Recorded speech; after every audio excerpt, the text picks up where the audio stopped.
L'OPCO des entreprises de proximité est un organisme paritaire administré par la CPME et l'U2P pour le collège patronal et les 5 organisations représentatives de salariés. Il compte plus de 1000 collaborateurs, couvre 402 000 entreprises, très petites pour la plupart, réparties dans 53 branches professionnelles. L'OPCO-EP a pour mission de promouvoir et de financer les contrats de professionnalisation et d'apprentissage, mais aussi d'accompagner les branches et leurs entreprises dans le développement des compétences de leurs salariés. Le paritarisme s'exerce au niveau national à travers un conseil d'administration, mais aussi en région à travers une commission paritaire. La commission paritaire est en relation avec les acteurs institutionnels. C'est la qualité du dialogue social qui est à la fois au service des territoires, des entreprises et des salariés.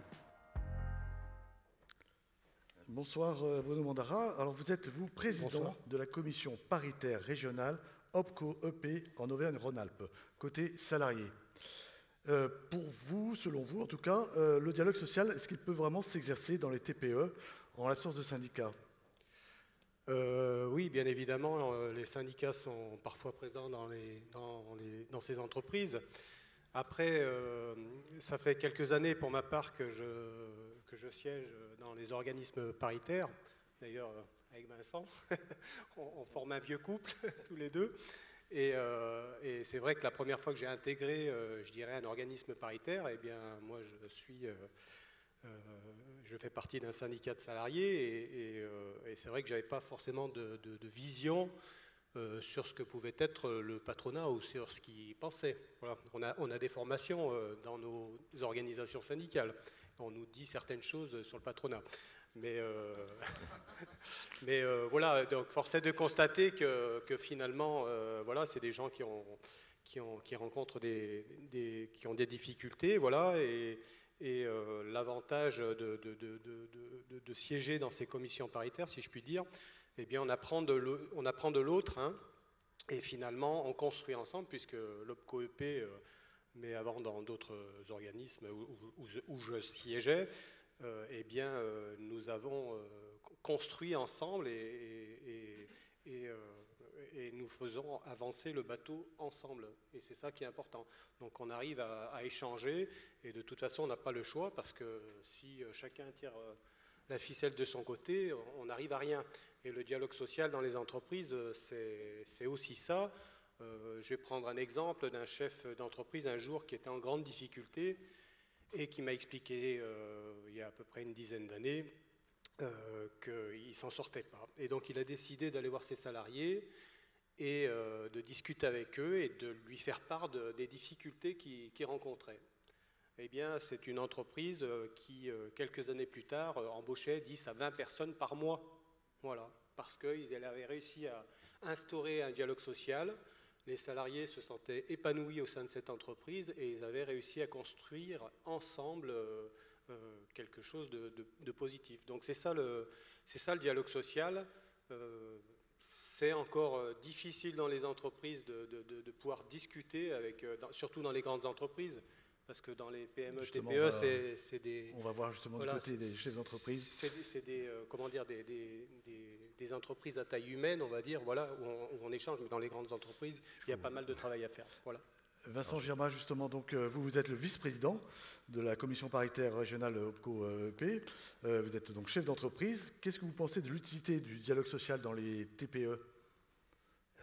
Le problème des TPE, en fait, c'est que c'est des petites équipes, par définition d'ailleurs. Et donc, du coup, chacun est dans son rôle. Et en général, chacun a un rôle bien défini. Et finalement, en étant tout le temps ensemble, on finit par ne pas formaliser les échanges. Et on finit par plus parler. Et je pense qu'un dialogue social performant, c'est un vecteur d'amélioration en fait, de la relation et aussi d'attractivité des TPE. Et dans un contexte difficile, puisqu'on a du mal à recruter, on a même du mal à trouver des gens à former pour les faire rentrer dans nos entreprises. C'est indispensable. On parle beaucoup de marque employeur, mais je crois que l'attractivité, elle se fait dans l'échange avec les collaborateurs et les futurs collaborateurs. Et on a une génération maintenant qui arrive qui est encore plus sensible au fait d'être reconnue avant même d'être dans l'entreprise. Alors, vous allez nous donner le nom du lauréat, s'il vous plaît. Le suspense est à son comble. Alors on l'aura bien compris, hein, le dialogue social se résume à une ficelle, hein, d'après Bruno Mandara. Hein. Du coup, le vainqueur est... Alors attendez, on va vous redonner le micro pour qu'on vous entende bien. Excusez-moi. Agence WAM. C'est l'agence WAM. Bravo.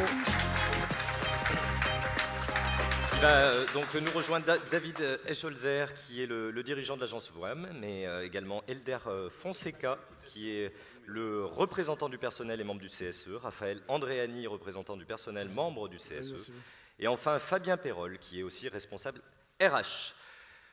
Que de monde sur scène. On va pousser les tables, etc. Félicitations. Donc, quelques petites questions. C'est d'abord, à celui qui voudra bien répondre, mais comment se passe le dialogue social au sein de l'agence WAM? Elder? Ouais, moi je dirais très bien. C'est un lieu vraiment de discussion et surtout d'écoute, avant toute chose, qui va vraiment dans les deux sens. C'est-à-dire que nous, salariés, on est entendus par la direction, mais on entend aussi ce que nous dit la direction. Et c'est avant tout un lieu où s'explique, se démontre et se construit le projet WAM, donc qu'on aime appeler ainsi, que David aime appeler ainsi. Et pour le coup, David est vraiment à l'initiative de ce dialogue social en nous présentant très régulièrement, tous les trimestres, voire plus, justement les résultats de l'entreprise et la trajectoire qu'on emprunte tous les jours. Et ça permet d'avoir du coup de faire naître une confiance qui se tient au quotidien et qui est assez solide, je pense. Et enfin, je dirais que c'est un dialogue qui est formel et informel. On utilise les canaux des instances, mais aussi c'est une discussion au quotidien, au détour d'une tasse de café ou autre, où on a des idées, on se les partage par mail, par Slack ou autre. Et voilà, ça se construit comme ça au jour le jour, quoi. Très bien. Alors justement, une petite astuce peut-être à donner aux TPE-PME pour avoir un dialogue social de qualité et surtout l'intégrer quand on a la dimension RH, justement.